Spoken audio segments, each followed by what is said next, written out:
¿Muy cansado?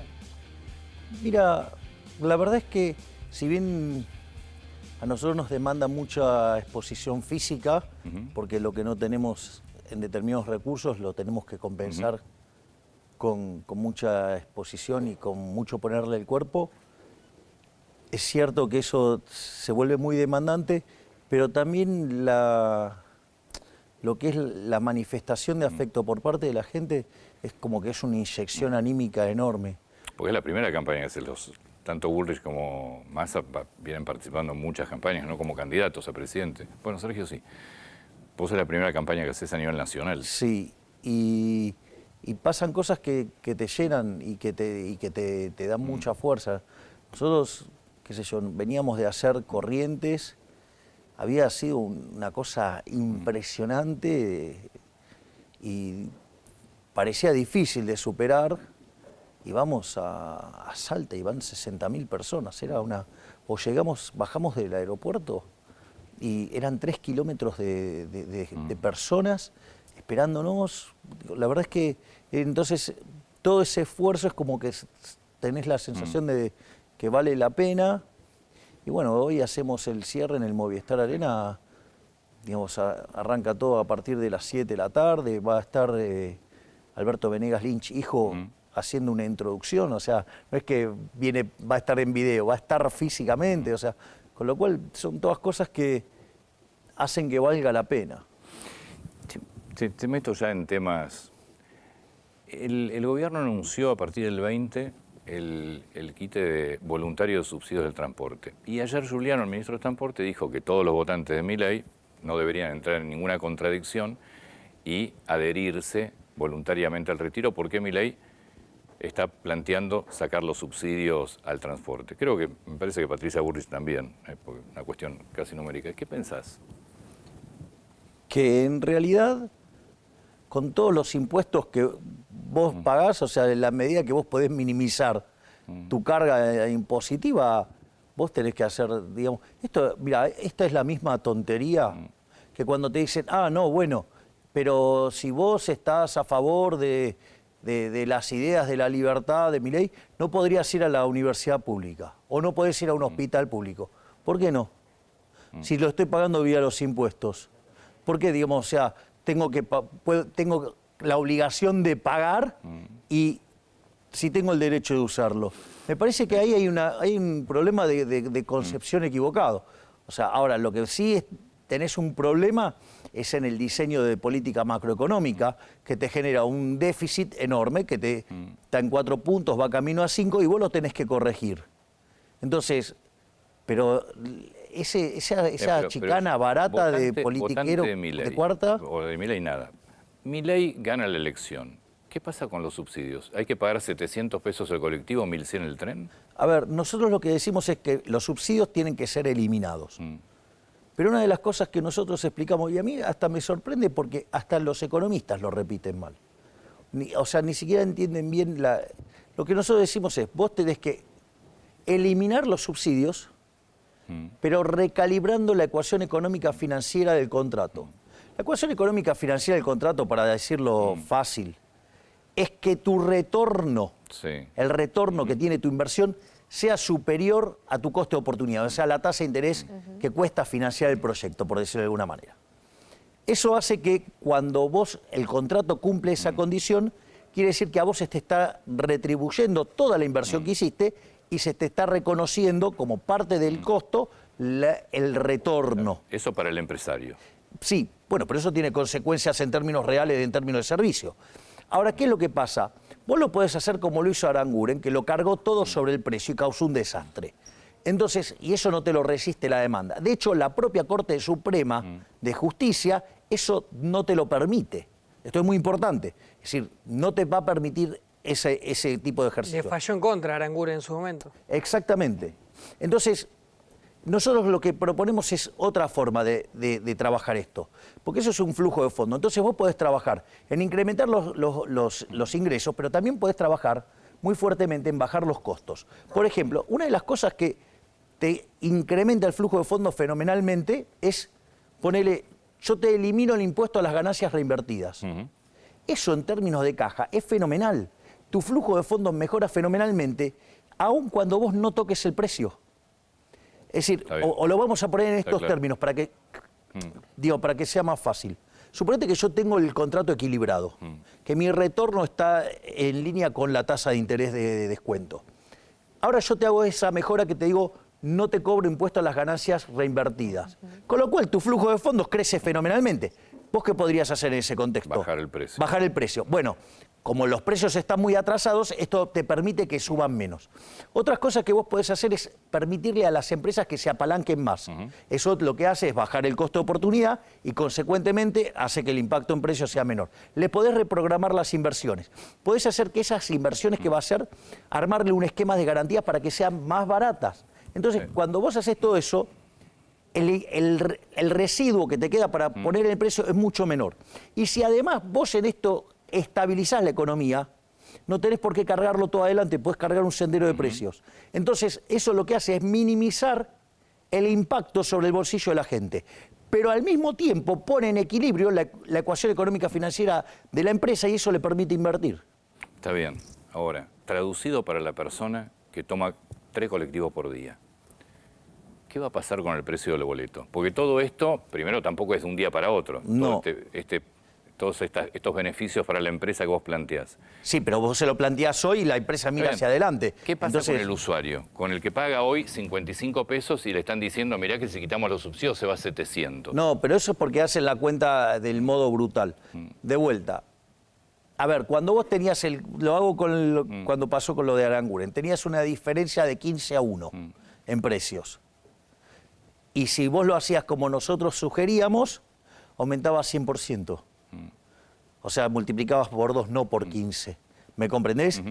Entonces, ¿vas a tener un impacto en precio? Sí, pero vamos a buscar que sea el menor impacto posible dentro de todas las restricciones que implica, o sea, las mejoras que vos podés dar. ¿Qué o sea, precio de tarifa te parece lógico a la fecha hoy en tren? No, tenés que hacer las revisiones tarifarias integrales. Eso no se puede hacer a dedo. Lo tenés que hacer, hay que sentarse y hacer los números. Y Javier, ¿cómo controlás a la empresa? Porque más o menos $1 es lo que cuesta en el mundo el boleto de colectivo. ¿Cómo controlás para que también dé el servicio que hay en el mundo? Porque está muy alejado actualmente el servicio que hay en Argentina. Bueno, vos cuando regulás no solo regulás el precio, regulás el precio. Es más, en el transporte le regulás la frecuencia y le regulás la calidad. Todo es parte del modelo regulatorio. Eso lo haría el Estado. Y si vos decidiste tener un modelo donde regulás, una de las cosas que se regula es la calidad del servicio. Y cuando vos no lo cumplís, tiene penalidades.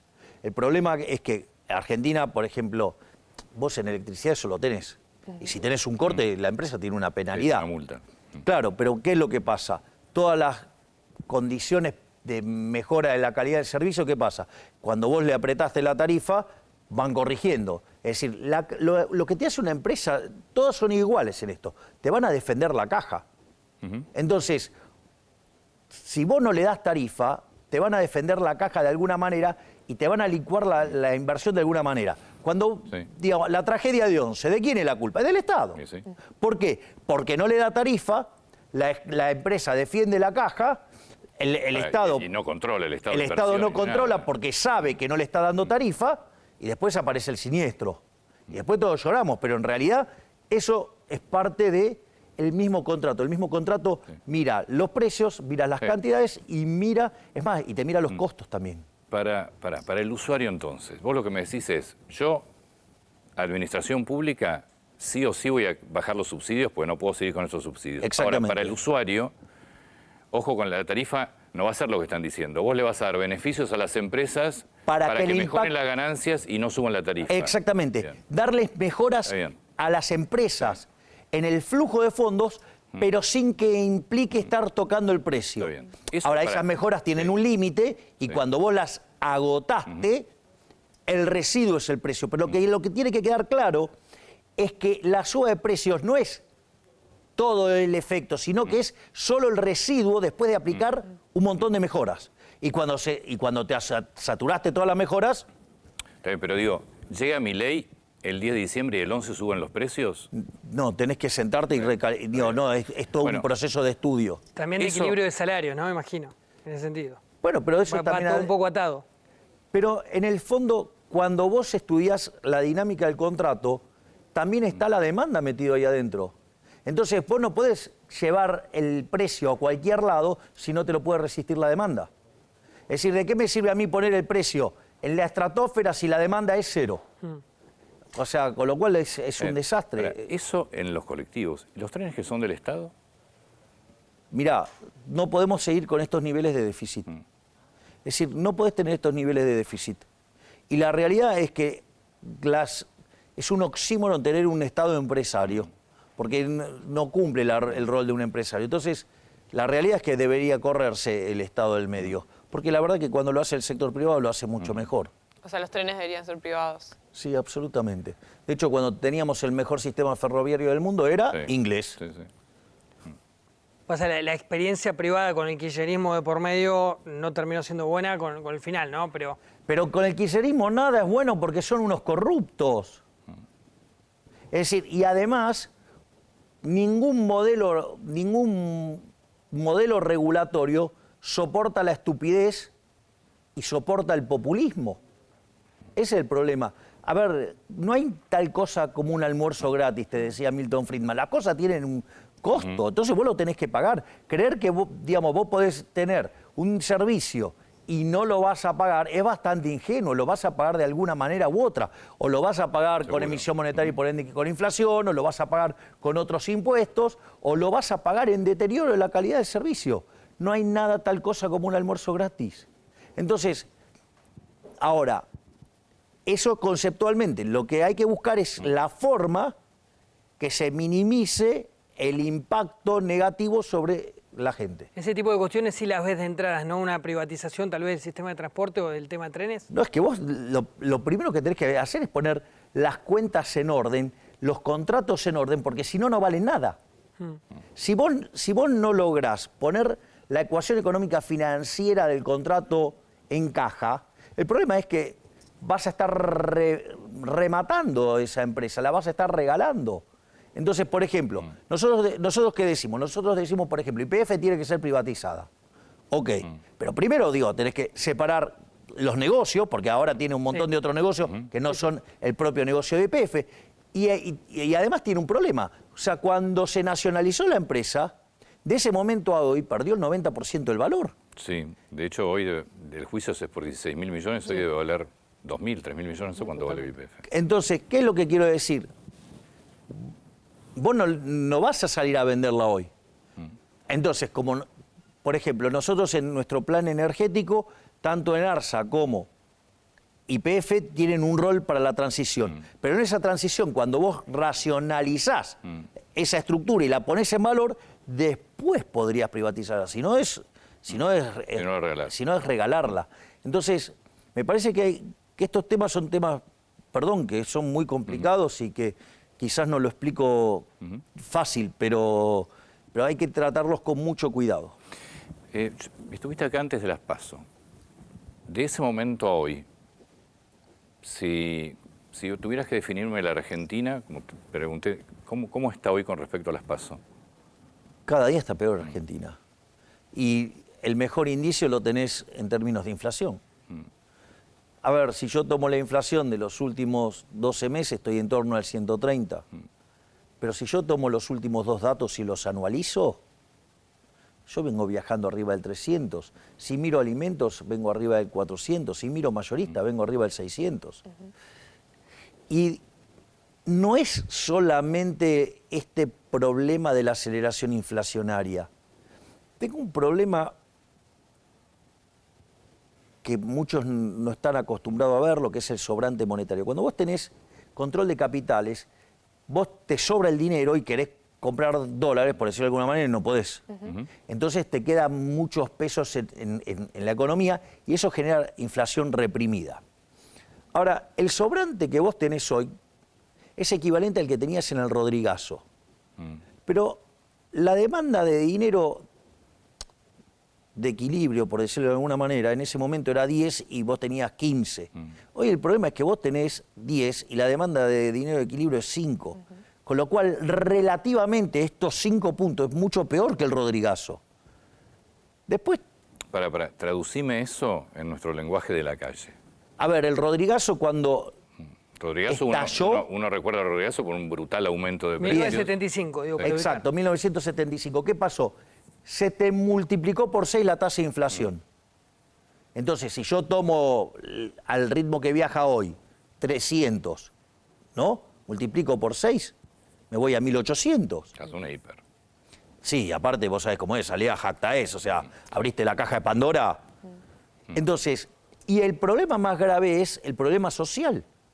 Porque vos en ese momento estabas en 4 o 5 puntos de pobres y saltaste a 25. Entonces, ¿cómo hago para multiplicar por 4 o 5 veces la cantidad de pobres si estoy arrancando de 40, ponele, que es el dato del semestre anterior? Hoy debe ser mucho peor. Entonces, es profundamente complicado y no termina todo eso ahí. Porque vos tenés una relación pasivos monetarios, o sea, las LELIQs, contra base monetaria, que es peor que lo que tenías en la previa de la hiper de Alfonsín. Y eso podría implicar que en el lapso de 30 a 90 días vos multipliques la cantidad de dinero por 4. Javier, y sobre esto, el término LELIQs, después del primer debate, una pregunta que vos le hiciste a Patricia Bullrich, fue uno de los más googleados. ¿Qué van a hacer ustedes con la bola de LELIQs? Bueno, a ver, lo que hay que quedar claro es que si vos no arreglás, no es gratis no arreglar el problema de las LELIQs. A ver, y la forma en que lo arreglo tampoco es gratis. Si yo lo quiero arreglar con controles y dejar que lo arregle el paso del tiempo, ¿cuál es el problema? Si yo lo arreglo con controles, quiere decir que persiste el desequilibrio en el mercado de cambios. Es decir, sigue existiendo brecha, sigue existiendo exceso de demanda de divisas. Sí. Eso no es gratis. ¿Por qué no es gratis?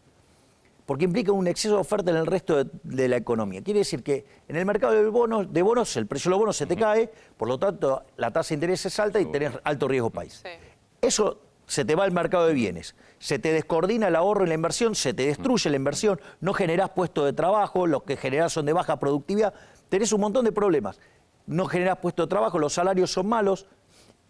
Fíjate que el PBI per cápita desde el año 2011 hasta hoy está 15% abajo. Claro, eso sería una foto de la situación actual, con controles. No, pero es que es cada vez peor, Claro. porque hoy ya tenés 30% de las personas que trabajan en el sector formal por debajo de la línea de la pobreza. Entonces, esa situación que te genera más demanda de gasto social, más déficit fiscal, más emisión monetaria, Más inflación. entonces en algún momento, digo, no te bancás el equilibrio por un problema de tensión social. La otra es cómo lo abro. Sí. Si yo mañana voy y alegremente lo abro, el cambio de portafolio me genera una hiper. Claro, van todos a buscar dólares con los pesos. Lo Exacto, traduzco para... exacto. Entonces, el único mecanismo para evitar la hiperinflación es la dolarización. Digo dolarización porque es el nombre vulgar, digamos, de lo que nosotros llamamos competencia de moneda, que lo vamos a liquidar en dólares el balance del Banco Central. Porque de esa manera, ¿qué es lo que vos hacés? Rescatás los pasivos del Banco Central, o sea, rescatás tanto las LELIQs como la base monetaria. Por lo tanto, eso es lo único que te evita la hiper. Cuando dicen, fíjate cuando te dicen, en el activo del Banco Central no hay nada. En realidad, esos son los que te están diciendo que hay una hiper. Porque si en el activo del Banco Central no hay nada, ¿cuánto pueden valer los pasivos? Ahora, Cero. por lo que vos estás- Cero es, tengo una hiper. por lo que vos estás contando, eso tiene que ser inmediato. Nosotros con eso Ahora, empezamos el por primer eso, día. Eso tiene que ser inmediato. Ahora, vos también planteaste que el esquema de dolarización tal vez sea dentro de 8, 9 o un año, una Sí. vez que vos asumís. Está bien, pero a ver, el tema es el siguiente. Primero tenés que lograr, digamos, que esa decisión se tome. O sea, Sí. nosotros tenemos la intención, vamos a ir al Congreso, vamos a pasar todos los procesos. Es más, tenemos hasta una opción para evitar pasar por el Congreso para Sí. hacerlo. Eso va a ser el 11 de diciembre. No, el 11 de diciembre no mandamos una ley ómnibus, Sí. La opción es mandamos con DNU, un digo. tren, porque va a tener varios vagones. Por Claro, eso. ¿cuál es Hay la que opción? tratar de que el Opciones de Congreso DNU. trabaje, ¿no? No. Traten que No, trabaje el Congreso. Claro. De hecho, llamamos a extraordinarias. No, a ver, ¿cómo es el día 10? El día 10 nosotros nos paramos ahí, hacemos la reforma de ley del ministerio, eso lo podemos hacer, y mandamos todo el paquete de leyes que tienen que ver con la reforma del Estado, con la modernización del mercado laboral y con la reforma monetaria. Ujú. Sí. O sea, va todo.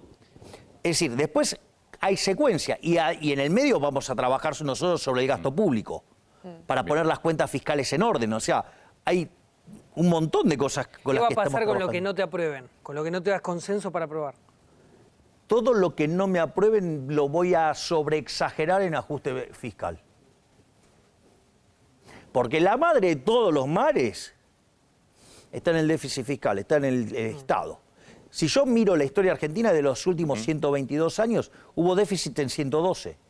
Si yo miro las 22 crisis que tuvo Argentina desde el inicio del siglo XX, en la metodología Cerro-Meloni, 20 tienen que ver con déficit fiscal, ya sea alto o escandalosamente alto. Lo que quiero que tomemos conciencia es que, a ver, el Rodrigazo estalló con 14 puntos de déficit fiscal en términos del PBI en el 75. La tablita cambiar en el 81 estalló con 11. La hiper de Alfonsín con 8, la convertibilidad con 7 y hoy, si yo tomo, digamos, el Tesoro más el Banco Central, tengo 15. Y 2/3 de ese déficit me lo genera el Banco Central. Si yo no arreglo el problema de las LELIQs, la hiper la tengo todo el tiempo a la vuelta de la esquina. Che, ¿por qué crees que los empresarios te tienen temor? Porque a muchos no les gusta competir. Los empresarios no son naturalmente liberales. Al empresariado le gusta más la protección, digamos, o sea, al empresariado en general le gusta mucho más el modelo fascista, donde te controla los precios, digamos, pero a cambio también te pisan los salarios, a cambio te prohíben la importación, o sea, entonces tienen un retorno distinto a lo que es el retorno en un título público, pero tampoco tienen el retorno que podrían tener, pero están mucho más seguros, o sea, pero se la llevan seguro. Sí. Digo, a ver, ¿por qué me critican los bancos? Es tremenda la situación que yo planteo para los bancos, porque si yo desmonto el negocio de las LELIQs, Y van a tener que salir a prestar y van a tener que hacer negocio como corresponde al negocio bancario. porque hoy es muy fácil los bancos, ¿qué hacen? Seguro. Toman los depósitos, se dan vuelta, colocan a LELIQs y hacen spread, o sea, pero pues eso no es ser banquero. Eso no es ser banquero. Claro. Ser banquero es prestar plata y ganar plata prestando plata. Entonces, imagínate cuando yo planteo desmontar el monstruo de las LELIQs. Y claro, soy lo peor que le puede pasar en la vida. Porque hoy ganan plata sin hacer nada. Sí.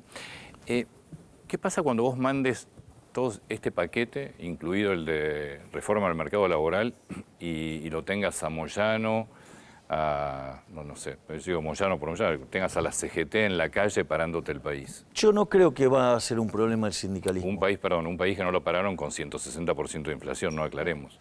Yo creo que no va a ser un problema. Básicamente, ¿por qué? Porque el problema del mercado laboral hoy es que yo tengo la cantidad de empleo en el sector privado formal clavado en 6 millones de puestos de trabajo desde el año 2011. El problema es tan grande que fuera del mercado, en el informal, tengo 8 millones de personas. Es decir, Sí. es tan grande el problema del marco normativo que tengo que genera un desequilibrio donde tengo más gente afuera que adentro. Primer punto. Segundo punto.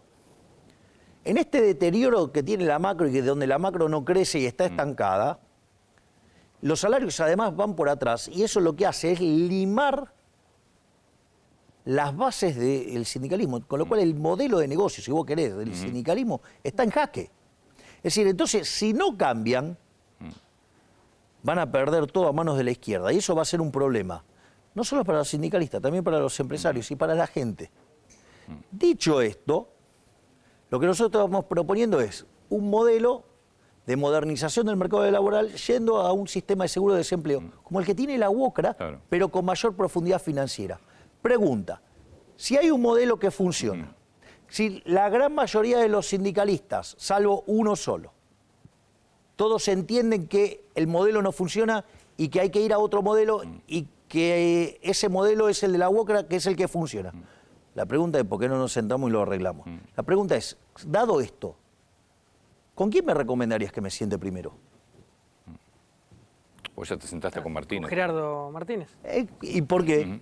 Porque tienen el modelo de seguro de desempleo. Exacto. Entonces, no es el único actor de la CGT tampoco, Gerardo Martínez. Es un poco lo que te plantea Antonio. está bien, pero si todo el grupo de los sindicalistas, salvo uno, tiene claro, Ese uno es Moyano, ¿no? Uno que es... Pablo, Sí, Pablo Moyano. Bueno, pero es potente el sindicato. Es un sindicato fuerte. está bien, pero cuando todos empiecen a hacer, a tomar las reformas y a todos les vaya mucho mejor, y que de ir de un mercado de 6 millones vayas a uno de 14 millones, digo, la ideología la vas a empezar a dejar de lado. Ahora, si no lográs evangelizar de alguna manera a los sindicatos y hay conflictividad social en la Pasa que- calle, el primer día, Pero un mes ¿por qué? después, 2 meses después, Pero ¿sabes cuál es la ¿cómo lo ves diferencia? eso? La diferencia es que mientras que en algunos espacios piensan en el rifle sanitario, motivo por el cual después se te paran de mano, porque vos, ¿qué te crees? Que vas ahí, Algunos espacios de Bullrich, en este caso. entre otros. Sí. Hay gente que piensa en esos términos. Yo creo que, dadas las circunstancias del mercado laboral, hoy están en condiciones de mutar de modelo. Y si vos lo haces inteligentemente, cuando ellos ya vieron cuál es el modelo que funciona, porque digo, si hay un sector que es complicado en la economía, es la construcción, porque es profundamente procíclico. Entonces, si funciona en ese sector, en otros que son mucho más estables, va a funcionar, pero muchísimo mejor todavía. Entonces, ellos ven la solución, pero están atrapados. Si vos no le das la forma de salir, y claro, se van a convertir en un actor que bloquea. Si vos buscás la forma de salir y le propones un modelo acorde a lo que necesita la economía y que además le arregla el problema a ellos, digo, ganan las dos partes. Ahí tu interlocutor con los sindicatos va a ser Barrio Nuevo, va a ser algún dirigente puntual. Lo interesante- ¿Tenés a alguien visto? A ver, yo creo que un buen interlocutor tiene, digamos, sería el interlocutor natural, sería Gerardo Martínez, Sí. porque es el que tiene el modelo. Claro. pasa que está Tiene dentro ese ahí. modelo. Bueno, ¿y cuál es el problema? Sí. Si yo digo, a ver, vamos a ponerlo en estos términos. Supongamos que el domingo ganamos en primera vuelta. La pregunta es, ¿a vos qué te interesa? Que yo venga acá a hacer un diagrama teórico, digamos, o te interesaría más que sea un tipo pragmático y resuelva pero además problemas. Es un negocio para un sindicato pasar de una base de empleo de 6 millones a 14 millones. Exacto. Y además el seguro de desempleo implican, entre otras cosas, empresas de seguros. Exactamente. Claro. Entonces, Vos lo podés pensar como pasar del sistema de 6 a 14, te eliminás el problema de que te están comiendo las bases, tenés un nuevo mercado que es 8 millones de pólizas. Lo que nos Empezás pasa a a todos cre- creo que es, lo que nos pasa a todos creo que es la experiencia de un país que cada vez que no gobierna el peronismo, tenés a los sindicatos en las calles. Está bien, Frenando, pero parando si y vos, complicando a la ver, vida a todos. Pero si vos, de vuelta, si vos vas a subir con la idea del rifle sanitario, el otro se va a defender. Digo, viste que hay un vos le vas a dicho que proponer dice... un negocio. Claro, o básicamente. sea, viste que hay un dicho que cuando vos lo pones en términos de ajedrez, vos podés jugar con las blancas, sí, tenés la apertura, pero las negras también juegan. Bueno, digo, acá es lo mismo. Es decir, vos, no, digamos, esta idea de que creés que vas a pasar con el rifle sanitario con otros actores de la economía no funciona. Entonces, bueno, ¿cómo lo arreglamos? Necesitamos ir a este lugar. Es interesante que en el contexto actual que estamos existe consenso de que ese modelo es el que funciona. Ahora, para vos ya hablaste con Gerardo Martínez. Sí. Gerardo Martínez igual lo tiene hoy en marcha, es el sector que tiene en marcha el seguro de desempleo. ¿Qué te dicen otros actores del Están sindicalismo? súper interesados, O sea que el único problema es Pablo Moyano. sí. Pero yo creo que a la luz de los hechos va a terminar, cuando vea cómo le va mucho mejor a los trabajadores de los otros gremios, o sea, no le va a quedar otra que alinearse, porque le va a ir mejor a sus trabajadores y a él mismo. O sea, pero lo que hay que hacer es presentar las ideas, discutirlas, evaluar, y yo creo que lo que pasa acá encima tenemos la ventaja de que hay un modelo que funciona. Sí. Entonces, dale, copiemos el modelo que funciona. Que de ellos es además. Sí, por eso. Claro. No es que digo yo le estoy imponiendo un modelo, no, digo, funciona esto, ¿por qué no lo aplicamos?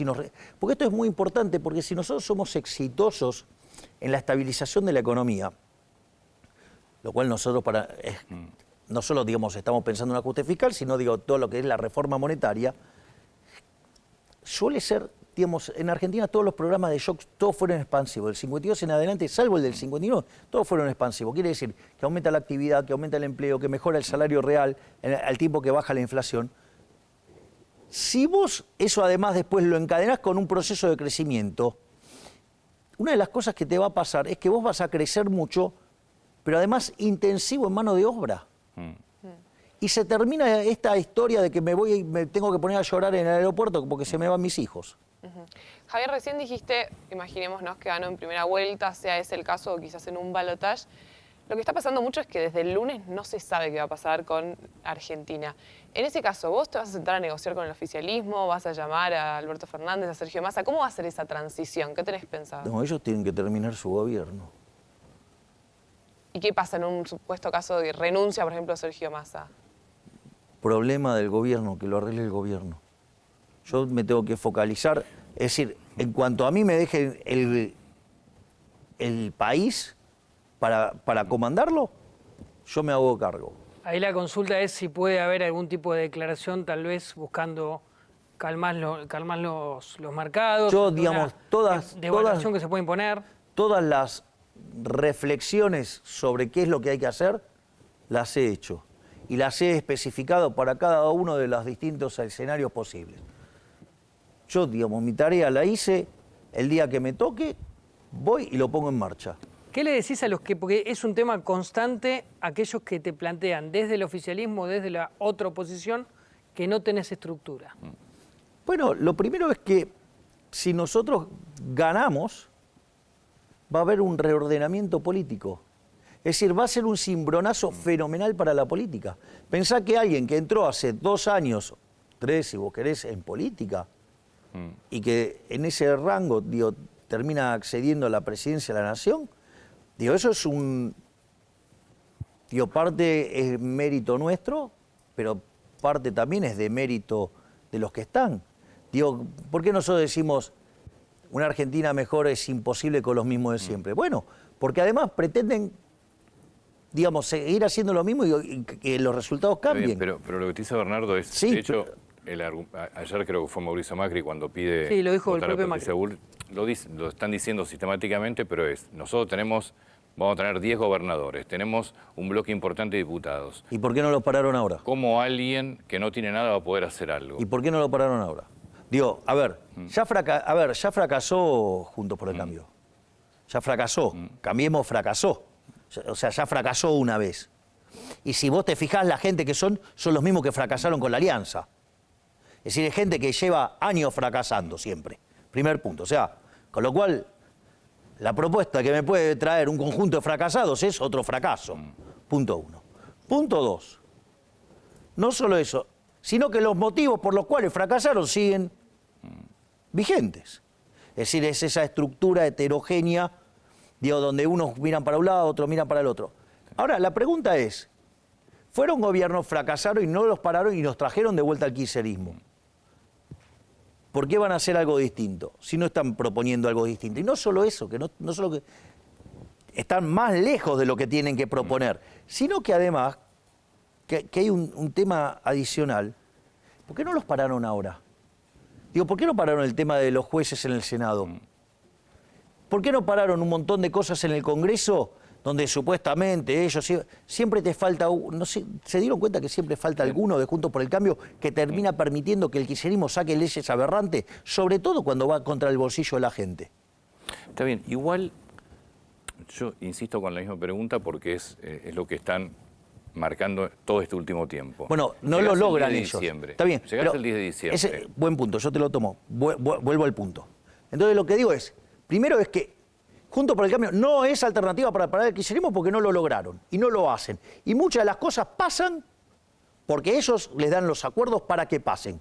Primer punto. Con lo cual son socios, no son. Ellos te dicen a vos lo mismo respecto a temas puntuales de gobierno. Sí, bueno, digo, hagamos el track record de las votaciones. Hagamos el track record de las votaciones. Nosotros, digamos, le votamos casi todo en contra al kirchnerismo. Ellos le votaron casi todo a favor. O sea, nosotros lo único que votamos en línea con el kirchnerismo, ¿sabes qué fue? La baja del impuesto a la ganancia. Sí. Con lo cual, que le expliquen ellos a sus votantes por qué, digamos, le dijeron que iban a bajar los impuestos y no lo hicieron. Pero dicho esto, hay algo que es más importante, que es, si nosotros ganamos, va a haber una reconfiguración de la política. ¿Y qué imaginas? Que se parte Juntos por el Cambio y que se parte Unión por Todos como lo conoces hoy. Y yo creo que tenemos una oportunidad histórica de lograr ordenar la política en términos ideológicos. Entonces, que los colectivistas queden de un lado y que los que abrazamos la idea de la libertad quedemos del otro. Y que la discusión sea una discusión ordenada. Porque si vos haces una mezcla de personas que tiran para distintos lados, cuando llega el momento de gobernar son un desastre, como fue Juntos por el Cambio y como fue este Y gobierno. en ese escenario que vos imaginás de ruptura de las actuales estructuras políticas y que queda de un lado colectivistas, de un lado ideas liberales, ¿quiénes imaginás que van de tu lado? Bueno, yo creo que una parte, primero tengo, quién es el que maneja la ambulancia, que es Guillermo Francos. Sí, está bien. Es que va a decir, ser tu ministro de Interior. El ministro del Interior, y es quien está encargado de pasar con la ambulancia política. Buscar a los enfermos. Esa imagen de la ambulancia es genial. Sí. Claro, entonces, Está bien. yo creo que hay ¿Cuál gente. es la primera parada de la ambulancia? Yo creo que hay gente valiosa dentro de una parte del PRO y creo que hay una parte valiosa dentro del peronismo. Y hay partes que son irrecuperables. Radicales ni de cerca. Son parte de los irrecuperables. Que vayan y estén con los colectivistas. Si se sienten más cómodos con los kirchneristas. Pregúntale a un radical con quién se siente más cómodo, si con un kirchnerista o con nosotros. Ellos mismos dijeron que preferían votar a Unión por la Patria antes que nosotros, si hubiera un balotaje. ¿Tenés algún nombre puntual de algún caso de estos del PRO o del No peronismo? importa, Digo, porque que en realidad, vos digamos, digas si de fue un hecho, dirigente. a ver, esto no es teórico, esto está ocurriendo. Sí. O sea, hay ¿Vos te gente. imaginas que un sector del peronismo te va a acompañar y un sector del PRO, o sea, de Juntos por el Cambio, del PRO te va a acompañar? Exacto. Y que con esa estructura, Puede que hagamos buenos números en el Congreso y podamos pasar las cosas. Básicamente gente con la que estás hablando hoy incluso, o que te están llamando. Se está ocupando Franco. intensamente el señor Guillermo Francos. Javier, hablando de tus ministros, ¿puedes decir quién va a ser tu ministro de Economía? No, ¿Y cuándo nos vamos a enterar? cuando sea el momento que lo tenga que anunciar. Si a vos te ¿No sirve, tiene digamos, derecho la gente antes de ir a votar saber quién va a ser? si yo, digamos, ¿no tiene derecho la gente a saber cuál es tu programa económico? Sí, claro. El único que presentó un programa económico fui yo. ¿La gente no tiene derecho a saber todo tu programa de gobierno? Bueno, pero cuanta más Los información... únicos que lo pusimos fuimos nosotros. ¿Para qué? Para que después me los operen, digamos, o sea, le inventen cosas, sí, y le hagan cosas aberrantes como la que le hicieron a Martín Krause. Digo, un académico de súper excepción y por tomar y por hacer un ejemplo desafortunado dentro de una charla de economía, pues, hay que tener mucho cuidado los economistas cuando dan los ejemplos a no economistas. Esto no era un caso de no economista, porque era charla entre economistas, pero la política se mete y después pasan este tipo de cosas. Y estamos hablando del Congreso. Ayer hubo declaraciones de una candidata a diputada tuya sobre la paternidad. ¿Coincidís con ella? No, pero los liberales no somos manada. De hecho, nosotros los liberales hasta te diría que nos vanagloriamos de nuestras diferencias. Bien. Aparte no es algo que esté en la agenda. ¿Diana Mondino va a ser canciller? Diana Mondino va a ser canciller. Contame política exterior de un eventual gobierno de Milei. Nosotros vamos a tener un alineamiento con Estados Unidos e Israel. Nuestro alineamiento internacional es Estados Unidos e Israel. ¿Vos sabés que pasó algo hermoso el otro día en una caravana en Loma de Zamora? Ah, estaba la bandera de Israel. Claro, Sí. vino un chico y me acercó Sí. la bandera de Israel. Sí. Y además no es que era una bandera... Estaba hecha con mucha voluntad. ¿Me comprendés lo que Sí, te sí, digo? sí, sí. O sea, hecha a mano, o sea, era un... Entonces, mirá cómo la gente entiende las propuestas. Fíjate, es más, en Salta, mirá lo que me pasó. Me regalaron una motosierra amarilla y negra, y ¿sabes qué nombre le pusieron? Conan. O sea, entiende, o sea, Los políticos creen que la gente no entiende y entonces después van y le mienten. No dijo nada en lo fiscal. Sí dije lo fiscal. La gente entiende que es la motosierra. Y cuando me traen los billetes de dólares con mi cara, entienden que es la dolarización. Entonces, la gente comprende mucho más de lo que los políticos infieren. ¿Es inteligente en términos de política exterior marcar una postura muy clara, no solo respecto al tema Israel, sino a determinadas cuestiones? Fui el más claro de todo y contundente. Pero no por el tema no por el tema de tu claridad, que claramente la estás mostrando, digo, pero respecto a repercusiones internacionales que podés tener de otro lado. Pero vos fijate en los discursos en la Cámara. Mi discurso fue el único que planteó la condena a los actos terroristas, la solidaridad con Israel y el remate, que fue lo que no hicieron los demás y lo hice yo solo, es apoyar el derecho a la legítima defensa de Israel. Eso no es trivial en términos de política internacional. Y voy a este punto, perdón, porque por el tema de los BRICS. Lo que yo dije es lo siguiente: yo no voy a hacer alianzas estratégicas en lo geopolítico con gente que no respeta la libertad, con gente que no respeta la paz. No voy a hacer tratos con comunistas. Ahora, eso es una definición geopolítica. Ahora, mañana vos querés hacer comercio con China, hacelo. No es mi problema, hacelo. Pero yo como país no me voy a alinear con comunistas o con los que no defienden la libertad o los que no defienden la democracia o que no son Pero pacíficos. Si China quiere venir a hacer una inversión acá, ¿estás a favor? Que lo haga, digo de vuelta. Con privados. Problema de los privados, yo no me voy a meter en eso. ¿Cómo sería el mundo ideal en el comercio? Que el Estado no intervenga, que no esté metido para nada. Bueno, mira qué fantástico, o sea, yo no voy a estar. ¿Brasil y Lula los metes en la misma bolsa? Obvio. Directo. No haces acuerdos. No. No, pero ¿no haces acuerdos geopolíticos o comerciales? No hago acuerdos geopolíticos. Igual el Mercosur es una pésima idea que lo único que hace es... El Mercosur nunca terminó de ser un mercado común. Bien, exacto. Es una unión aduanera imperfecta. Pero así así nació. Lo que pasa es que después nunca progresó. Por eso, entonces en Pero realidad... Brasil es el segundo socio comercial de Argentina. Es Pero lo importante. podrías tener de otra manera, no de una manera de que perjudiques a los consumidores, a los argentinos. ¿De qué manera? Con el libre comercio. Comercializá con quien quieras. Por eso nosotros, vos fíjate que también hay una secuencia de cómo abrís la economía.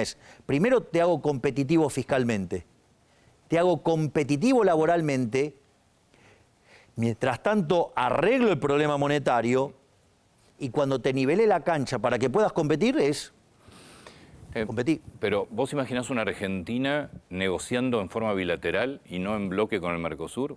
De hecho, prefiero, digamos, el modelo Uruguay, chileno. Por ejemplo, El modelo Chile, chileno. Uruguay también. Prefiero el modelo chileno. O sea, vos imaginás una Argentina negociando bilateralmente. Bueno, yo creo que Brasil también va por ese lado. ¿Y si no funcionó el Mercosur?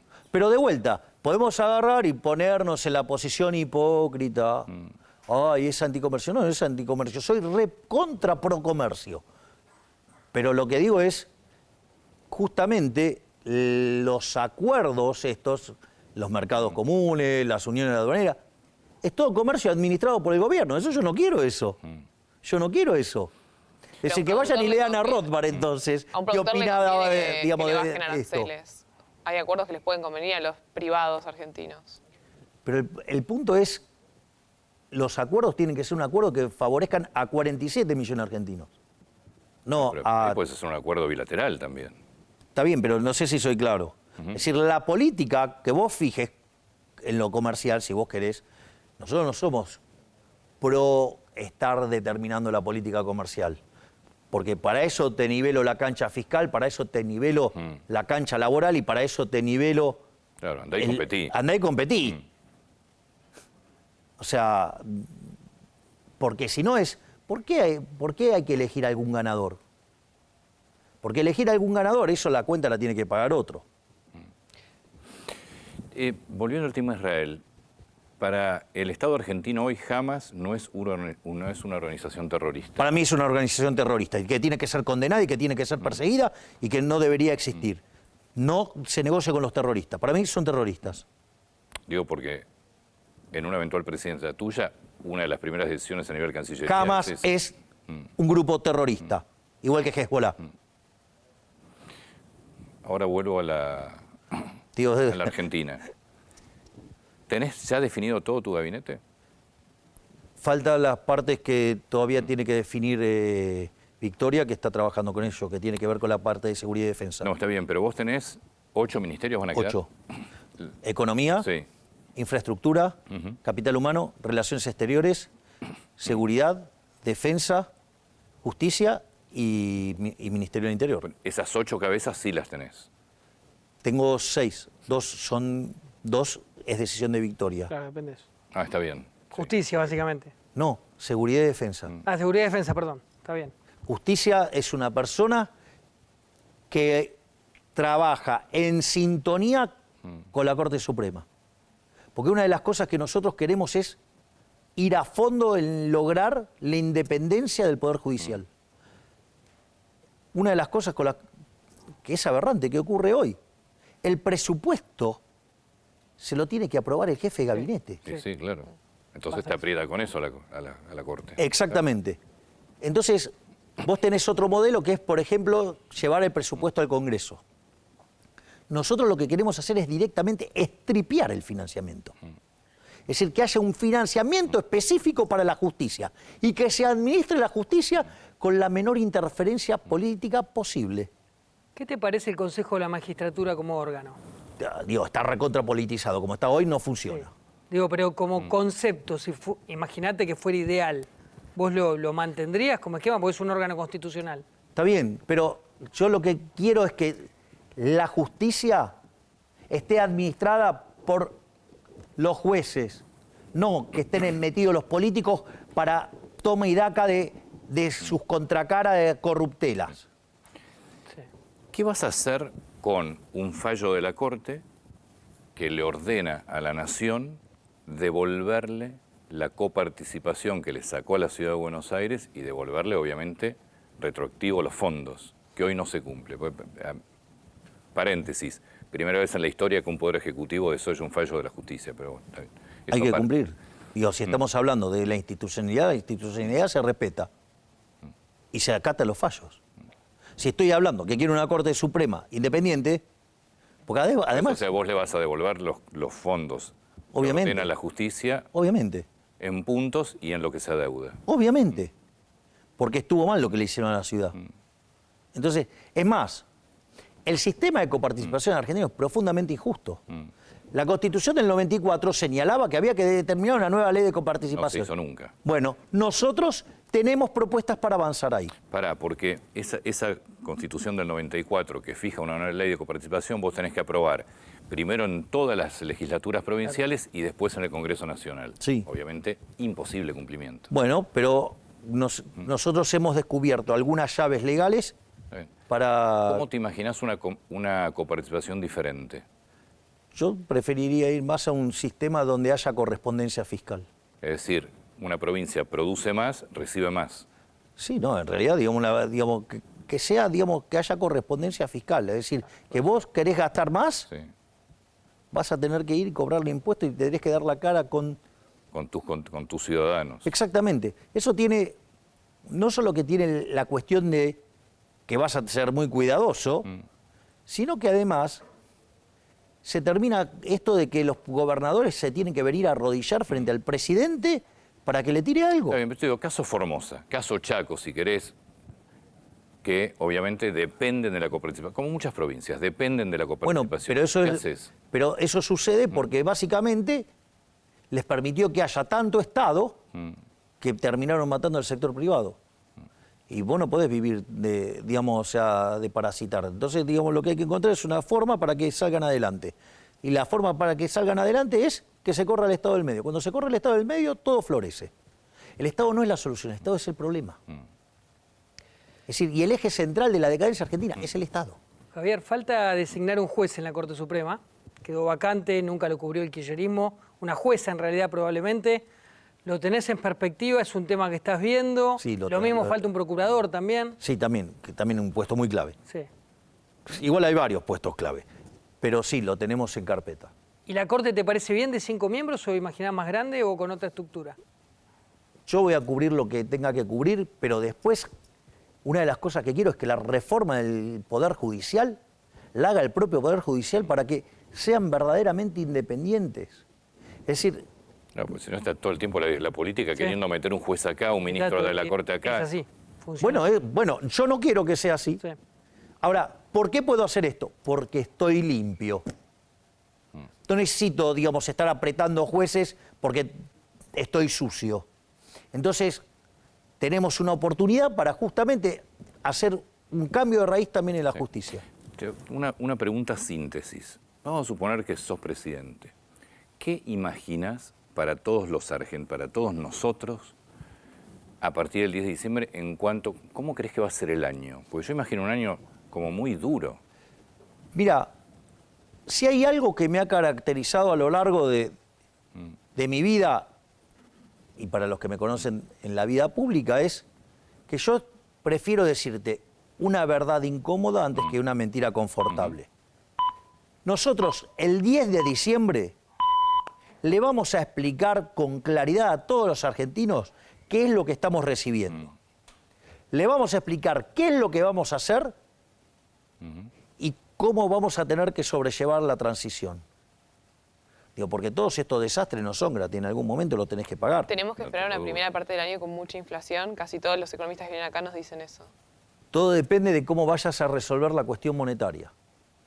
Si nosotros resolviéramos la cuestión monetaria y de la eliminación del Banco Central rápidamente, eso significa que para la elección de medio término tenemos inflación de primer mundo. 2 años. O sea, vos Sí. imaginás un primer año. ¿Cuándo vamos a empezar a ver una mejoría de lo que es hoy la Argentina? Cuanto más rápido nosotros resolvemos el problema de las LELIC y liberamos el cepo, vos vas a tener un efecto positivo en términos de actividad. Es decir, esto que yo te conté, digamos, del freno de mano, le sacaste el freno de mano, y otra cosa es como derrotás las expectativas de inflación y en el medio iniciás el proceso de la dolarización, lo que vas a tener es una situación donde te va a bajar mucho la tasa de interés porque se te elimina el riesgo moneda. Sí. Eso lo que va a hacer es que además, como es irreversible, el programa es creíble y tenés expansión, por lo tanto el riesgo de contraparte te baja. No solo eso, sino que además te baja el riesgo de tasa de interés porque te bajaron, uno se te eliminó y el otro bajó. Eso lo que te va a generar es un efecto expansivo muy fuerte y que va a generar un impacto muy positivo en términos de actividad y empleo. ¿Qué le decís a la gente que teme un Bonex? Porque fue también uno de los términos más googleados. Sí, está bien, bueno, pero eso es una de las mentiras que han dicho mis competidores. O sea, si hay algo que caracterizó esta campaña es que fue una campaña muy sucia y una de las cosas que se pasaba a hacer se pasaron criticando las cosas que yo hacía, pero de manera deshonesta O sea, ¿no intelectualmente. piensan darle un bono a tantos años a la gente que tiene...? No, fíjate esto, mi frase cuando estuvimos con el Fondo Monetario Internacional, yo arranqué con una frase no trivial, que es: los compromisos y los derechos de propiedad se respetan a rajatabla. Cuando estoy diciendo eso es, vamos a pagar la deuda, por ende estoy diciendo, vamos a hacer el ajuste fiscal, y al mismo tiempo estoy diciendo, la solución de las LELICs es una solución de mercado. Es decir, que no implica una violación del derecho de propiedad. El plan Bonex es una violación del derecho de propiedad. Yo trato de bajarte al llano. Pero hablarle a un empresario pyme. Yo quiero saber, digo, después del 10 de diciembre, ¿qué va a pasar en la Argentina? ¿Qué va a pasar? ¿Qué le va a pasar a un empresario pyme? ¿Qué le va a pasar a un chico, a un joven que está estudiando, que está pensando hoy cuál va a ser su futuro? Es decir, ¿qué se va a ver en la Argentina? A ver, vos te vas a encontrar con un intento serio de estabilizar la economía. Y una vez que vos estabilizás la economía empieza a crecer. ¿Y eso lo voy a ver en cuánto tiempo? Vos para bajar la inflación, por ejemplo, la convertibilidad tardó 20 meses. Vos iniciaste en abril del 91 y para enero de 1993 éramos el país con menos, uno de los países con menos inflación del mundo. Es decir, no es magia. O sea, digo, estabilizar la economía te va a llevar 18 meses por lo menos. Entonces, lo que hay que hacer es decir, mire, esta es la situación. Ahora, Podemos no intentar así, podemos ir por la heterodoxia y el parche eterno. Bueno, así estamos, ¿no? De ser el país más rico del mundo, somos menos de 100 hoy, ¿no? Al tipo de cambio paralelo. Entonces, nosotros venimos y este es el programa, y este es el programa que va a dejar sentadas las bases para que Argentina inicie un proceso de crecimiento que de acá a 35 o 45 años Argentina sea una potencia mundial. Es decir, y no, pero eso es muy largo. Bueno, está bien, es cierto, la maratón tenés que dar el primer paso, pero te diría, en 15 o 20 años nos podríamos parecer a Italia, a Francia, mejor que España, en 25 años nos podríamos parecer a Alemania, y en 40 nos podríamos parecer a Estados Unidos, y en 50 a Irlanda. Y para ese pibe que se quiere ir de vacaciones o pyme, con el dólar, no con el cepo, con el dólar, ¿lo vas a liberar, se va a unificar? ¿Qué pasa el 11 de diciembre? Es que nosotros, el dólar tiene que ser el dólar de mercado. Se libera el 11. Nosotros no liberás hasta que no limpiás el problema de las LELIQs. Porque si no el cambio de portafolio te genera la hiper. Entonces, la única forma que vos tenés de evitar la hiper es arreglando el problema de las LELIQs. Y eso, nadie habla de la solución de las LELIQs. Entonces, si no vas a hacer nada, seguís con cepo. Y seguís con la economía con el freno de mano y no te la vas a poder aguantar socialmente. Si lo soltás sin arreglar el problema de la LELIQ, te genera la hiper. Bueno, nosotros estamos haciendo una propuesta para terminar con ese problema, que es la dolarización. Y además, o sea, no tienen la chance de nunca más volver a utilizar la política monetaria para estafarnos. Porque pensé que en los últimos 20 años la política nos robó con el señoriaje 280.000 millones de dólares. Este gobierno de delincuentes nos robó 90.000 millones de dólares. Y si yo me paro en el último año, nos está robando 25.000 millones de dólares. Yo te hago una pregunta. ¿Qué pasa si yo te hago un programa social para el sector privado donde le inyecto 5 puntos el PBI? Sería maravilloso, ¿no? Bueno, termina con la inflación y es lo que pasa. Javier, hablas mucho de ganar en primera vuelta, de la que ves viable el escenario de ganar en primera vuelta. Te quería preguntar si ese escenario también puede repercutir en que tal vez pueda ganar la provincia de Buenos Aires. A ver. Carolina Píparo en este caso. Existen chances ciertas de que Carolina le pueda hacer el takeover al kirchnerismo.